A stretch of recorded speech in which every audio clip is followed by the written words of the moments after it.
Et c'est ce qui s'est passé dans le cas de l'affaire Volkswagen. Un programme installé en cachette par le constructeur permettrait de minimiser les émissions polluantes de ces voitures.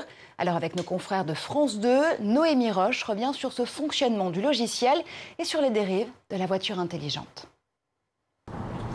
C'est ici, dans le tableau de bord de la voiture, que se cache le logiciel installé par Volkswagen. Un programme qui limite artificiellement les émissions polluantes du véhicule. Tout se joue quand la voiture est immobilisée pour un contrôle dans un garage ou dans un organisme officiel. Le technicien branche alors l'ordinateur de bord sur le mode test. À ce moment-là, le logiciel de Volkswagen envoie un ordre au moteur pour qu'il déclenche le dispositif anti-pollution. Résultat, en laboratoire, les véhicules obtiennent des performances bien meilleures que dans des conditions d'utilisation normales. Une fois sur la route, le système anti-pollution est désactivé.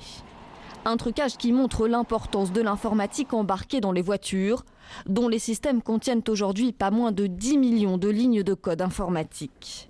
L'automobile est devenue un véritable ordinateur et les professionnels du secteur proposent de plus en plus d'applications pour ces voitures intelligentes.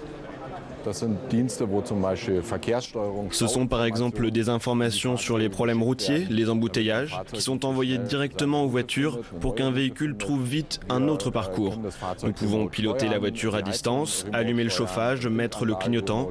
Nous pouvons aussi établir un diagnostic sur la voiture et l'envoyer directement au garagiste.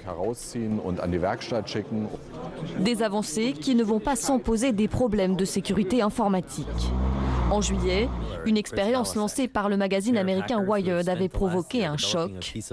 2 experts en cybersécurité avaient réussi à prendre le contrôle d'une Jeep Cherokee à distance. 1,5 million de véhicules avaient été rappelés illico par le constructeur Fiat Chrysler.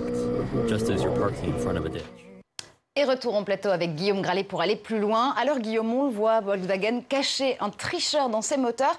Et pourtant, ce n'est pas une opération si compliquée que ça informatiquement. Oui, ce qui est intéressant ici, Marjorie, c'est que pour une fois, la menace vient de l'intérieur et pas de l'extérieur. En fait, ce sont les personnes qui ont écrit les lignes de code, Marjorie, qui ont glissé à l'intérieur des mouchards qui ont servi en même temps de boutons d'activation. En fait, ces mouchards, ils ont alerté, on leur avait demandé d'alerter lorsque la voiture serait immobile, lorsqu'elle aurait les roues bien droites, lorsque le capot serait ouvert. À ce moment-là, le programme comprenait tout seul qu'il était en phase de test et il demandait en fait que la voiture émette moins de CO2 à ce moment-là. Et en fait, c'était vraiment une manip en fait pour tromper, pour que l'on croie que le niveau d'émission était bien plus faible que celui qui était réel. Et attention donc aux lignes de code et on pourrait compter bientôt jusqu'à 200 millions de lignes de code dans les voitures, notamment autonomes. Pour vous donner un ordre d'idée, 12 millions de lignes de code aujourd'hui sont présentes dans des operating systèmes, des OS tels que Android. Et justement, ces lignes de code, ces algorithmes, ils peuvent parfois nous trahir pour booster notamment nos performances, doper notre self-esteem et nos performances sportives. C'est ce qui peut arriver avec certaines applications qui sont censées nous vouloir du bien avec le Quanti-Self. Oui, c'est un peu le paradoxe de l'informatique, puisqu'on pense que comme il y a des chiffres, il y a la vérité, il y a une seule vérité. Et en fait, c'est un petit peu par hasard. Il y a deux semaines de ça, on a couru avec des amis, on avait chacun différents trackers d'activité. Et on s'est rendu compte, parce qu'on a fait exactement le même parcours, qu'on n'avait pas parcouru le même nombre de mètres. Il y avait quand même, sur 8 km, presque 1 km d'écart. Donc, on voit que... Alors, est-ce que c'est pour nous motiver davantage? On va poursuivre l'enquête, Marjorie, on vous tiendra au courant. Mais quand même, qu'il y a quand même certains problèmes avec tous ces trackers. Guillaume Graillet à l'aune d'un Quantigate. Voilà, donc on vous tiendra au courant, bien sûr. Ensuite, il y a certains mensonges par omission, j'ai envie de dire. Quand on vous donne les débits Internet, alors c'est davantage vrai sur la DSL que sur la fibre, on parle uniquement des débits descendants et non pas des débits ascendants. Le débit ascendant, ça peut permettre lorsqu'on a beaucoup de choses à envoyer, par exemple. Allez, très rapidement, mentir ou minorer ses performances, ça peut aussi être une arme de dissuasion dans des cas de cyberattaque. Oui, il y a eu une annonce d'offre d'emploi qui était extrêmement intéressante, qui a été émise par le Cyber Command américain. En fait, il recherchait un poste pour Capabilities for Cyber Mission Assurance. En fait, on demandait à des personnes d'être capables de délivrer des fausses informations, mais suffisamment crédibles pour tromper à l'intérieur même de la maison.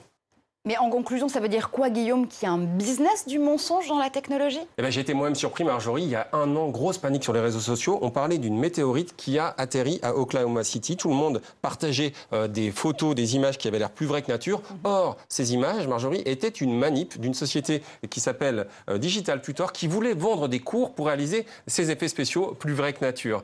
Alors, comme il y a tout et son contraire sur le web, eh ben, il y a également des logiciels qui permettent de corriger ces erreurs, ou en tout cas de se rendre compte. Il y a un site très bien fait qui s'appelle Photo Forensic et qui va mesurer en permanence le Error Level Analyzer, le ELA, c'est-à-dire le degré d'inexactitude des photos. Bref, le high-tech permet de corriger certaines erreurs. Allez, puis nous, on va mesurer tout de suite le degré d'exactitude pour vous soigner grâce à la e-santé. Tout de suite, c'est test.